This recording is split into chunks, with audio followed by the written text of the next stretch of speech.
L'idée des grandes gueules n'est pas d'être un petit village, dans sa fierté, face à tous les autres journalistes qui auraient renoncé. Ce que, de plus, nous ne croyons pas. Notre idée est plutôt de faire école, d'aider tout le monde et de constituer un laboratoire utile à tout le monde. Ici commence l'actualité de la Guinée. Bienvenue chez les GG. Tous les matins aussi, désormais sur Espace TV. Merci à vous qui nous rejoignez sur cette chaîne. Vous nous regardez partout dans le monde via, évidemment, Espace TV disponible sur les bouquets Canal+, sur TNT South Africa, sur Star Time, entre autres. Vous êtes également sur SES5. Merci à Steve le Guinéen Camara, Lamine Sidibé, l'homme de nuit, Alassane Diallo, Papoutou. Bienvenue si c'est maintenant que vous le faites. Mesdames et messieurs, continuez à réagir. Les contacts s'affichent juste en bas de l'écran.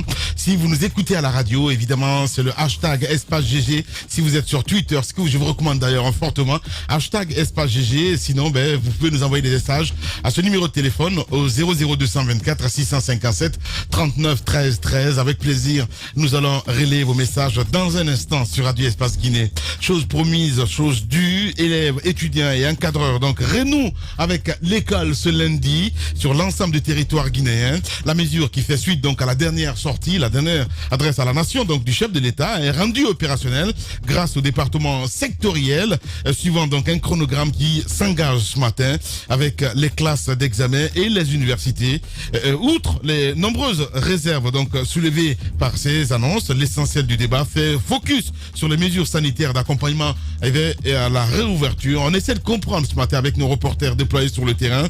Qu'en est-il des mesures prises sur le terrain? Sont-elles suffisantes évidemment pour faire barrière à l'épidémie? Constat ce matin avec nos reporters évidemment en région, mais aussi à Conakry. Cancan, la jeunesse ne décolère pas. La capitale du Nabaya donc entre ce lundi dans sa deuxième semaine de protestation contre le forfait du courant électrique, malgré l'arrivée en sauveteur du ministre de l'administration du territoire et une forte campagne de sensibilisation médiatique. Ceux qui veulent en découdre restent en nombre important. On essaie de comprendre ce matin évidemment du côté de Cancan. Vous êtes très nombreux à nous envoyer des messages via notre plateforme, voilà, le 657 39 13 13, mais aussi sur Twitter. On va y aller, Steve le Guinéen Camara, si vous le voulez bien, avec ces auditeurs. Ils sont très nombreux évidemment à réagir. Nous partons avec ce premier tweet que nous recevons, c'est de Abdoulaye Fugumba qui nous écrit: bonjour les grandes gueules, nous devons en finir avec ces crises au sein de l'éducation nationale pour permettre aux enfants de se former, et n'oublions pas que nous jouons avec l'avenir de tout un pays, et ceux qui mettent l'intérêt matériel en avant sont des bombes à redressement contre le pays. Un retardement, il veut dire, sincèrement. Voilà. Nous restons avec Ba Alpha Mamoudou qui nous écrit aussi: bonjour les grandes gueules. Sincèrement, cette année, l'État aurait dû nous déclarer une année blanche, vu toutes les perturbations politiques et sociales que l'année scolaire a connues. Si c'est vrai, l'État se soucie donc de l'avenir de l'éducation guinéenne. Hashtag Espace GG. On reste dans le sillage avec ce autre, Camara Mori qui nous écrit hashtag Espace GG. Salut les grandes gueules. Cette réouverture donc n'est pas favorable à certains élèves et étudiants dans la mesure où les transports sont très chers. Donc l'État n'a qu'à revoir ce côté, sinon ça risque de créer la panique. On reste avec cet autre aussi qui nous écrit. Lui c'est Shérif Nianfuruno qui nous écrit hashtag Espace GG. La réouverture des écoles est une bonne décision, mais est-ce que les autorités ont tenu compte de la situation financière des élèves et étudiants? J'en suis sûr et certain que beaucoup d'étudiants n'iront pas à la fac pour faute de moyens de transport. Shérif qui nous envoie ce message. Diallo Ibro Maléa aussi qui nous écrit: bonjour les grandes gueules, bonjour à toute l'équipe. Je me demande pourquoi notre État tient coûte que coûte à rouvrir les écoles. Pourtant, les dispositifs sanitaires ne sont pas au rendez-vous. Hashtag Espace GG avec Ibrahim Escouyaté aussi qui nous écrit: les écoles ont-elles été désinfectées avant cette réouverture? Je crois que non, que les autorités prennent les mesures idoines afin d'éviter que les élèves ne soient exposés donc au coronavirus. On reste avec cet autre aussi qui nous écrit. Lui c'est Jean Moussa le philosophe. Bonjour les grandes gueules, moi je pense que c'est la mauvaise foi que les fondateurs des écoles privées ont fait de ne pas payer leurs enseignants en cette période de pandémie. Et ces enseignants ont tiré vraiment le diable par la queue. Hashtag espace GG. On reste avec Mamadi Sissé aussi qui nous écrit. Bonjour les grandes gueules. Le souci avec ces gouvernants, c'est qu'ils ne prennent des mesures dans leur bureau climatisé, complètement déphasé de la réalité du terrain. C'est le propre de la mauvaise gestion, je veux dire, en passant en félicitations au brillant débat effectué donc par Ali Ouba sur RFI. Merci beaucoup. On reste avec Sototre aussi, Mamadou Dian Dogomé Barry qui nous écrit. Bonjour le turbo. C'est aujourd'hui la rouverture des universités, mais tenez-vous bien, les salles seront moroses. Une pensée à tous les étudiants sans ressources qui font plus de 2 tronçons avant de débarquer donc à l'université. Bonne journée à vous, merci beaucoup. On reste avec cet autre aussi, Mohamed, le politologue aussi, qui nous écrit sur le hashtag espace GG. Bonjour les grandes gueules, les enseignants des établissements d'enseignement privés sont totalement, qu'est-ce qu'il dit, arrimés dans la mouise. Je comprends pas ce qu'il veut dire. Il faut les aider. C'est tellement pitoyable. L'État doit se bouger de ce côté. Il y a aussi les fondateurs qui ont... Qu'est-ce qu'il dit? Je comprends pas. Sincèrement, appliquez-vous un petit peu les gars. On y va avec Ousmane le Noble qui nous écrit.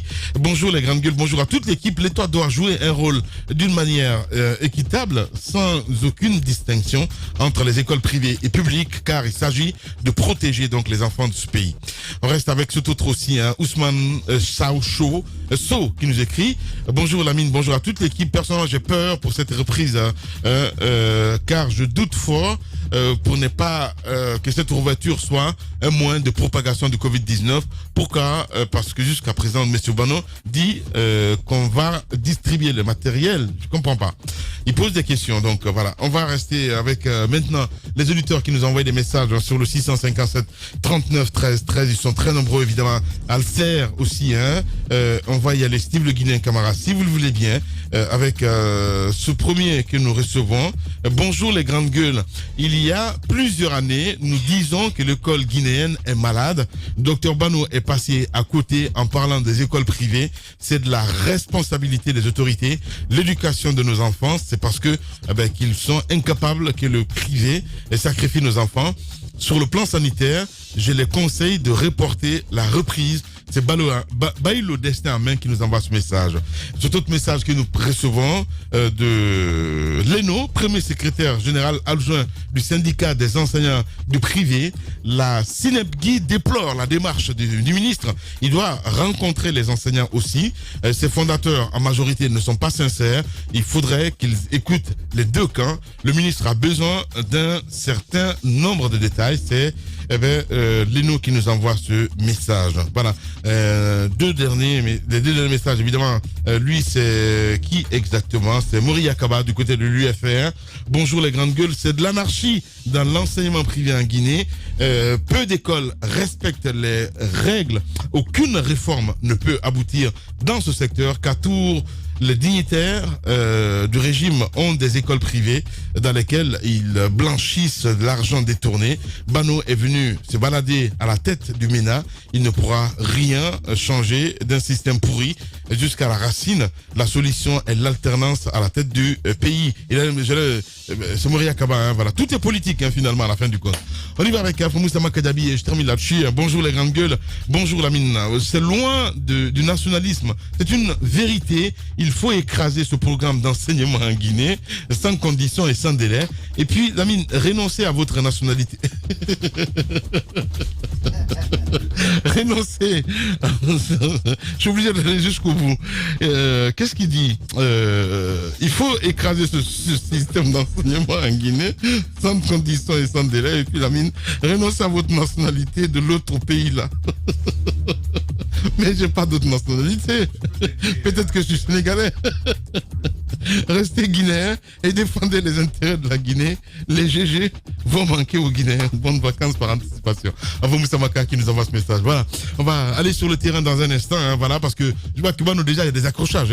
On me signale sur Guinée 14, Guinée 114, évidemment, qui nous envoie ce message. Donc, on va essayer de vérifier tout ça avec nos reporters sur le terrain dans un instant. Allez-y, mon cher Moïse. Oui, je trouve que cette reprise pour cette première semaine, surtout pour ce premier jour d'ouverture, il risque d'y avoir des couacs. Ouais. Ah, d'accord. Il a repris en fait l'intervention de Bano chez nous. Il risque d'y avoir des couacs liés donc à l'impréparation.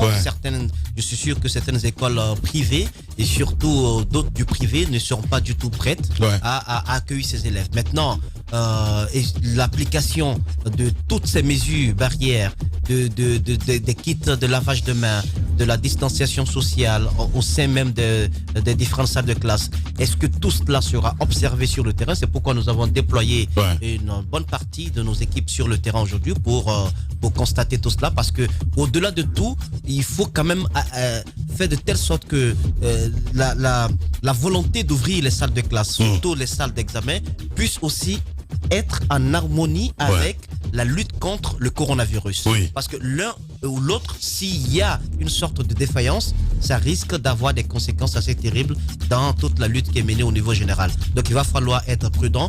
Je suis d'accord avec. Mais pourquoi il fallait rencontrer ces syndicalistes aussi, hein, Bano. Je parle des privés là, Moussa. Vous allez me dire que je parle avec le cœur encore une fois de plus. Non, mais pas du tout.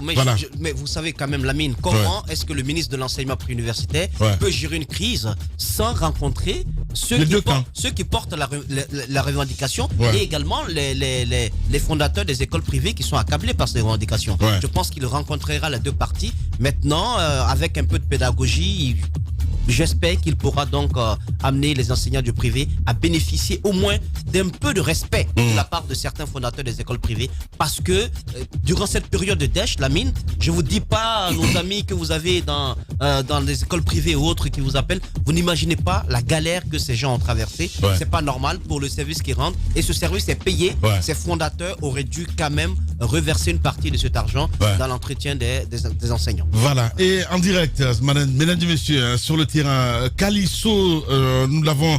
Bonjour Cali, bienvenue. Bonjour Lamine, bonjour à tous. Alors, où vous êtes en ce moment, Calisso? Je suis à l'Université Générale Lansana Conté de Symphonia. Alors, la situation qui prévaut sur place? Bon, quand on est arrivé, comme vous le savez, aujourd'hui, c'est la reprise des cours pour les classes qui doivent terminer cette année. Et notre constat a commencé par les devantures naturellement. Et au niveau de la rentrée de l'Université Générale Lansana Conté, on a observé des kits sanitaires qui sont installés. Tous les étudiants et toute personne qui doit franchir le portail doit se laver les mains, porter le masque, et il y a une prise de température avant de rentrer. Et devant les salles de classe, partout où nous sommes passés, on a constaté le même dispositif sécuritaire. Bien, Calisso, du côté de Gamal, allez-y. De l'université de Symphonia. Symphonia, pardon, Est-ce que, Cali, vous avez pu avoir un œil à l'intérieur, la disposition des étudiants, les mesures de distanciation sociale, le fameux mètre, est-il respecté? Voilà, Tamba, comme vous l'avez dit, on a sillonné plusieurs départements. Par exemple, quand vous prenez le département langue arabe, on a sillonné toutes les salles de classe. On a effectivement trouvé que la distanciation sociale est bien respectée, dans la mesure où il n'y a pas eu beaucoup d'étudiants qui sont présentés. Donc, ils n'ont pas du mal à faire respecter cette mesure. Donc, ce que vous dites... Les enseignants sont effectivement présents. Ah, les enseignants sont présents, mais beaucoup d'étudiants ne sont pas venus, c'est ce que vous nous apprenez. Ah oui, c'est seulement au niveau du département sociologie, on a constaté la présence massive des étudiants. Mamadou Calisso sur le terrain. Merci beaucoup. On va essayer de joindre d'autres reporters, mon cher Tamba, dans un instant. Oui, allez-y.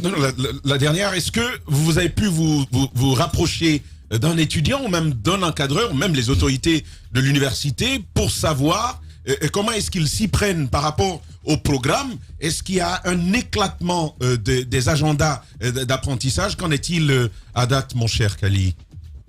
Bon, nous sommes à l'attente, on doit s'entretenir tout à l'heure avec le recteur de l'université, professeur Amadou Rikoreba. Et c'est à l'issue de cet entretien, on saura toutes les mesures qui sont prises pour la reprise effective des cours. Justement, nous allons rester sur le terrain. Merci beaucoup, Kali. Vous allez avoir évidemment, mesdames et messieurs, sur Espace TV à 20h, quelques détails. Allez-y.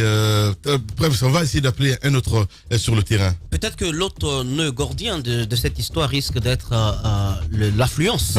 Le manque d'affluence, parce que pour une raison ou pour une autre, je pense que la principale raison qui pourrait être mise en avant, c'est la raison liée donc à la crise sanitaire.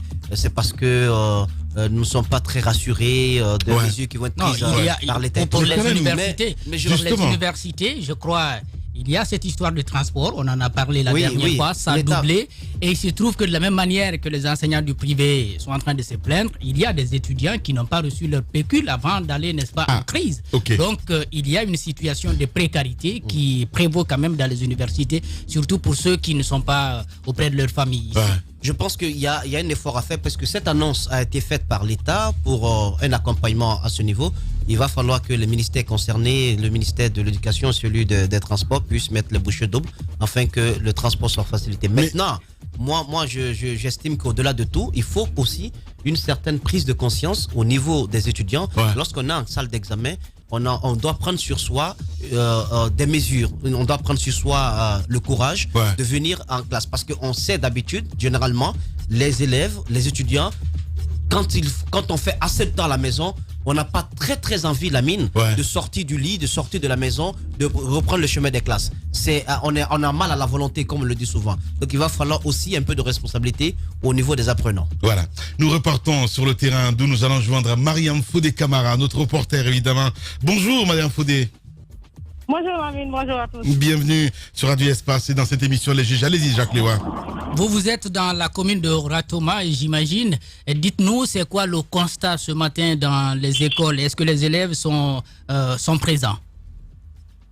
Ok, nous sommes effectivement dans la commune de Ratoma. Alors, notre constat a commencé par le collège et le lycée équipé. Là, les élèves sont venus en masse, mais voilà, les encadrants ne sont pas prêts parce que tout simplement, ils ne sont pas rentrés en possession d'équipes sanitaires comme prévu par le ministère.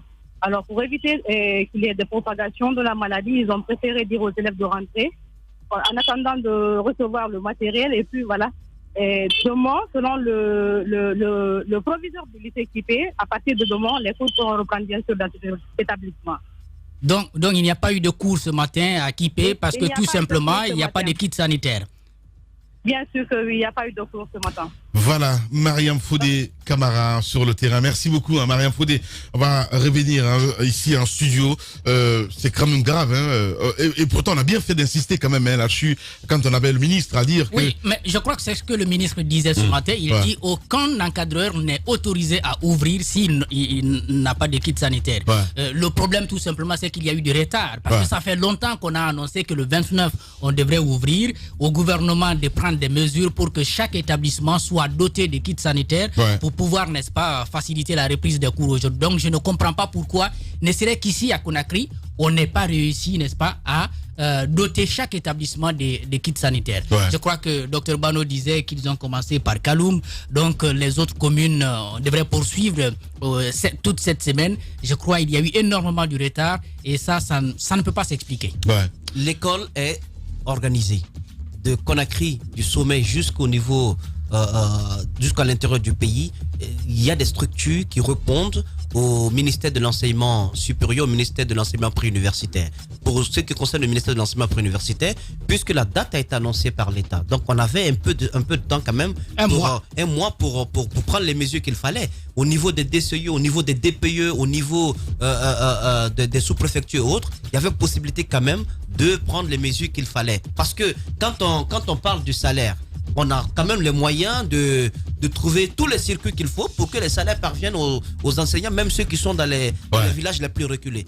Pour la question de la sécurité sanitaire, on peut également prendre ces mêmes mesures. Je pense que c'est un carton rouge pour le ministère de l'enseignement préuniversitaire, pour ceux qui gèrent la question de l'enseignement dans la commune de Ratoma. Si le lycée Kipé n'ouvre pas aujourd'hui, alors que c'est dans la capitale, je pense que c'est une grosse faute. C'est pas du tout normal. On aurait pu comprendre si c'était dans un petit coin de Pita là-bas, mais ici à Conakry, qu'on ne puisse pas être capable, un mois depuis que l'annonce a été faite, de mettre les kits qu'il faut, des kits de protection pour les élèves, c'est vraiment une sorte de sabotage, quoi. C'est pas normal. Allez, le branche de l'info, nous repartons encore sur le terrain. Cette fois-ci, à l'intérieur du pays, Alpha Oumar Koïta, du côté de Cancan.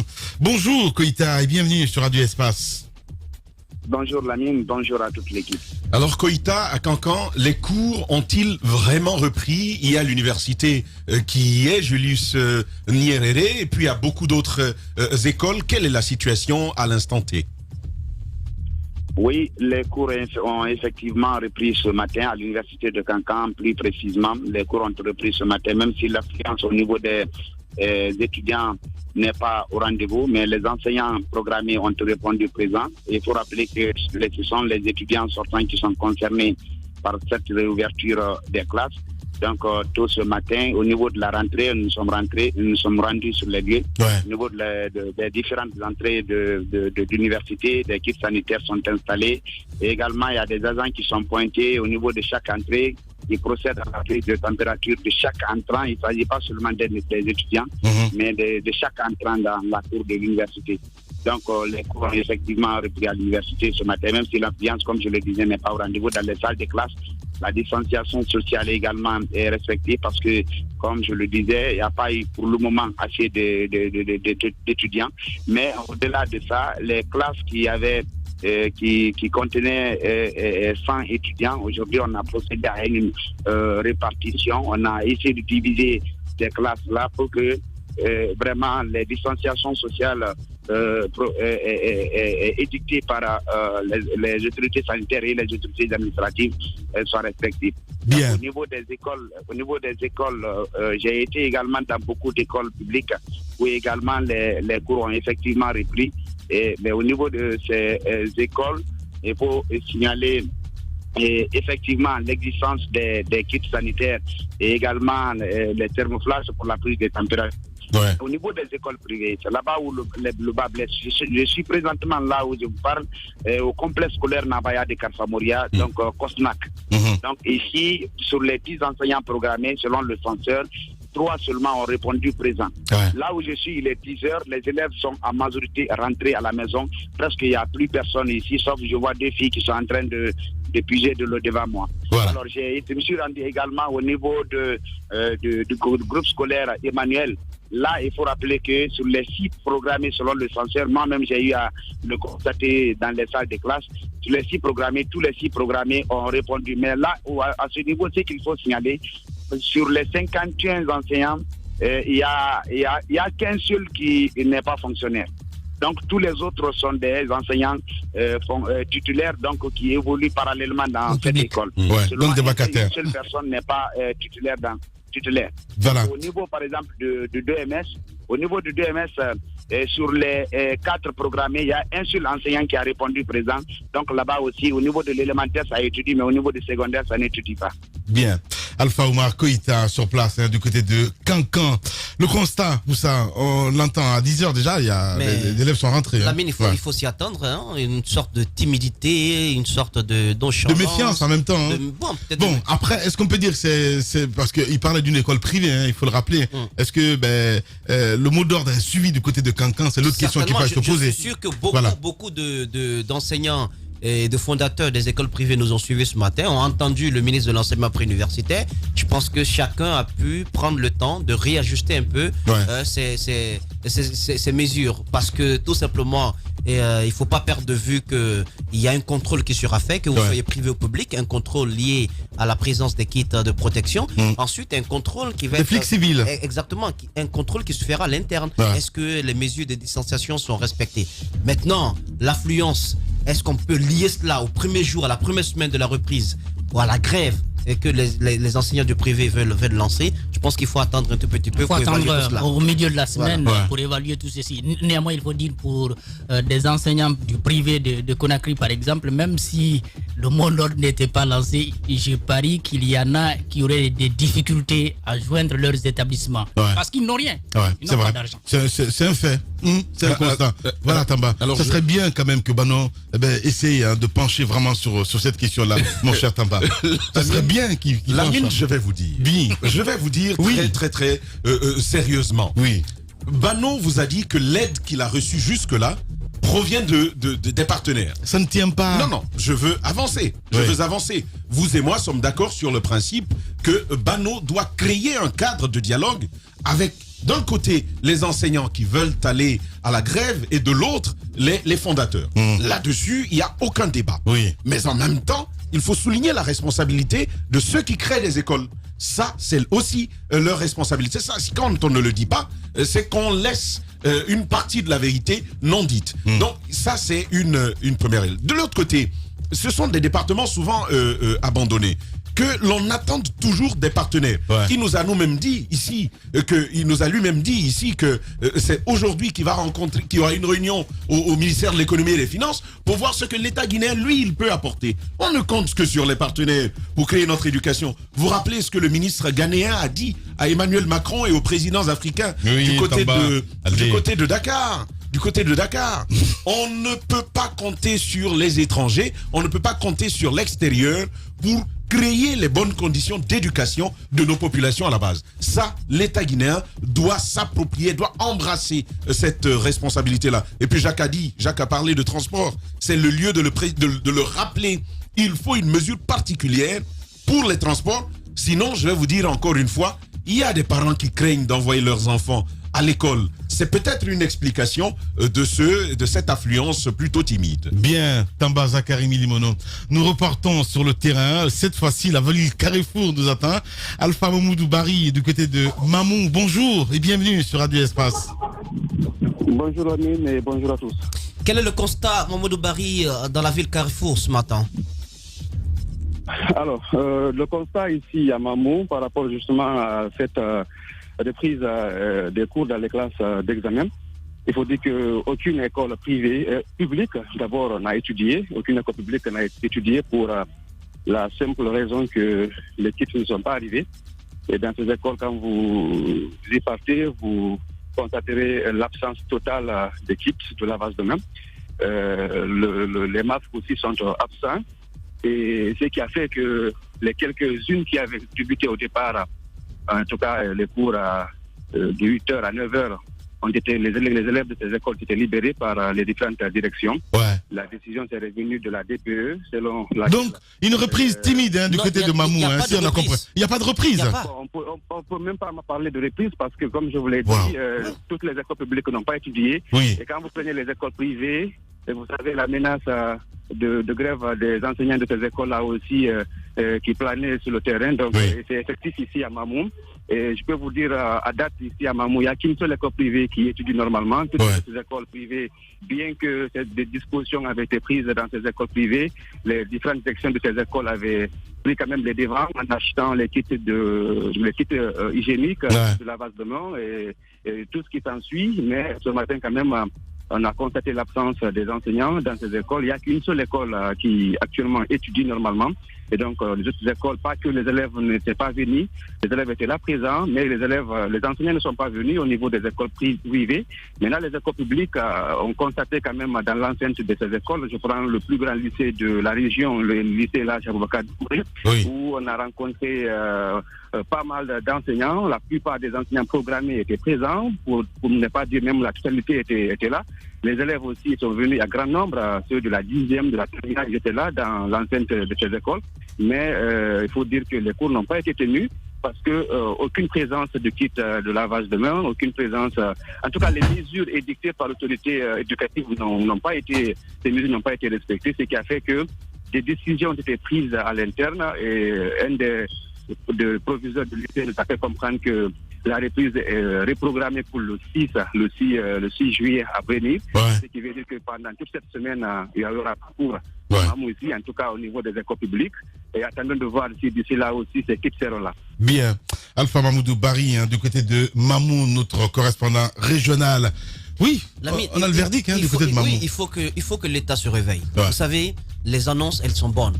Elles sont bonnes à entendre, elles sont bonnes lorsqu'on tient des discours à la nation, mais... L'applicabilité. Exactement. S'il n'y a pas d'application sur le terrain, ça n'a aucun sens. Et puis, nous sommes dans une sorte de riposte programmée de la lutte contre la riposte contre la Covid-19. Dans cette riposte, je ne peux pas croire qu'on n'ait pas pris en compte la composante liée donc à la réouverture des salles de classe. L'État, c'est la programmation. L'État, c'est la planification, c'est le planning. L'État savait qu'à un moment donné, il aurait décidé donc de la réouverture des salles de classe, des salles d'examen. L'État aurait donc dû prévoir la mise en place de tous ces kits de protection là au niveau de toutes ces salles d'examen. Si cela n'est pas fait avec le constat que nous faisons ce matin, je trouve que c'est vraiment lamentable. C'est pas normal. Il fallait pas d'abord faire cette annonce. Il fallait attendre d'avoir tous les kits sur place, au moins pour les écoles publiques, puisque cela a été d'abord pris en compte par le gouvernement. Ensuite, faire cette annonce et permettre la réouverture des salles de classe. Mais à cette allure, c'est une honte, c'est pas normal du tout et ça ne fait pas du tout honneur au pays. Ouais, surtout, c'est important. Toujours sur le terrain, cette fois-ci, Zérekoré, Mamadi de Camara. Bonjour. Bonjour et bonjour à tous. Mamadi, vous avez pu faire le constat ce matin dans la commune urbaine de Zérekoré. Dites-nous, est-ce que les cours ont réellement repris ce matin? Oui, il faut dire qu'à Zérekoré, globalement, les cours ont repris, même si il y a encore à ce niveau, il y a certains élèves qui selon les responsables d'école que nous avons rencontrés, il y a certains élèves jusqu'à présent qui ne sont pas venus parce que l'information n'est pas passée pour ces élèves qui sont partis dans les villages. Pour le moment, ils ne sont pas venus, mais dans les établissements, effectivement, où nous avons mentionné notamment le lycée Félix-Roy Moumi et même les écoles privées Tipoti et également Kassim Tako, à ce niveau, partout où nous sommes passés, les élèves étaient là et quelques dispositifs, bien sûr, comme il a été dit, donc, il y avait des dispositifs qui étaient installés, notamment l'équipe de lavage des mains, il y avait des thermoflasques que nous avons constatés également. Mais à ce niveau, aujourd'hui, à la veille, d'abord, il faut dire que la DPE a tenu une rencontre avec les responsables d'établissement. Il a été dit partout dans les écoles où il y a beaucoup les élèves pourraient dépasser le nombre exigé, de partager en deux groupes pédagogiques. C'est-à-dire, il y en a qui viennent le matin, il y en a qui viennent le soir, et c'est le cas notamment au lycée Félix-Roy Moumi, où nous nous sommes rendus là-bas. Il y a un groupe qui était venu ce matin et Madame la proviseure nous a dit qu'il y a un autre groupe qui est programmé pour le soir. Et c'est comme ça, ils vont travailler. Donc, en tout cas, la distanciation sociale est respectée? Oui. Oui. Alors, Camara, est-ce qu'il y avait de l'affluence? Est-ce que tu as également pu faire le constat que dans les salles de classe, les élèves étaient éloignés les uns des autres? Oui, nous avons fait ce constat et vous allez certainement voir même sur les images que nous allons envoyer pour la télé. Je pense que à ce niveau, parce que c'était exigé lors où nous sommes rendus notamment par exemple, et même les enfants qui étaient venus qui ne portaient pas de masques ont été retournés à la maison pour aller chercher des masques. Et ce qu'il faut peut-être, la seule chose qu'il faut noter, il y a des élèves qui ne savaient pas dans quelle salle où ils doivent être installés. Donc, à ce niveau, il y a eu un peu quelques regroupements devant les salles de classe parce que les élèves ne savent pas où s'asseoir. Ce matin-là, ils sont rendus à l'école pour savoir où ils sont installés. Mais pour ça, selon les informations, le communiqué était passé dans certaines radios pour les informer. Il devait passer samedi hier pour voir où ils sont installés, mais ça n'a pas été fait. Aujourd'hui, ce matin-là, la plupart des élèves se sont rendus dans les écoles pour savoir où ils sont installés. Donc, à ce niveau, le matin, il y avait eu quelques problèmes liés à ce niveau. Mais à part ça, nous n'avons pas constaté beaucoup d'autres anomalies. Voilà. Mamadi de Camara, du côté de Zérekoré, Espace Forêt. Merci. Les GG continuent. Certains disent que nous ne sommes pas une chaîne guinéenne. D'autres affirment même que nous ne sommes pas journalistes. Mais vous, savez-vous vraiment qui nous sommes? Les valeurs que nous défendons. La liberté. La liberté d'expression. Et d'opinion. Nous défendons l'égalité. L'égalité des chances pour tous. Pour tous. Nous sommes une équipe. Nous sommes cette diversité qui fait la Guinée. Et nous en sommes fiers. Et si vous veniez voir par vous-même, nous sommes la Guinée. Nous sommes Adafo Média.